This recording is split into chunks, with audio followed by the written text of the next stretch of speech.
What's going on, guys? Mr.O from McGavock Audio here. Listen, I know that compression can be very hard to understand and very confusing, especially in the beginning when you're just getting started.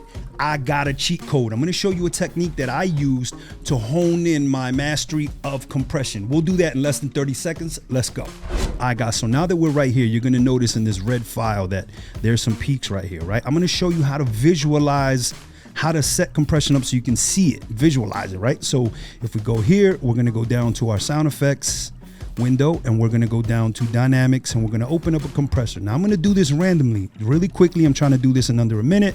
Let's see, I'm gonna take my ratio up to 4:1. I'm gonna take my makeup gain to 7 and I'm gonna take this to -32, my threshold. Then I'm gonna hit that. And now what I'm gonna do is I'm gonna go to the file, hold control, click, and then we're gonna go down to where it says bounce and join. Go to bounce in place, click on that.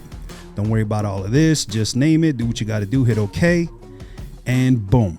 Now you can see what the compressor is doing. Now look at this peak, look at it down here. See that?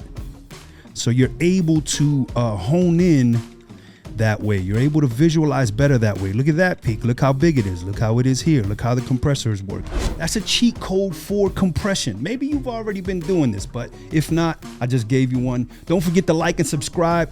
And if you want to know more about mixing, just go to our YouTube page, go to intro to mix 1 and 2, learn how to mix with us, man. Come on, let's go.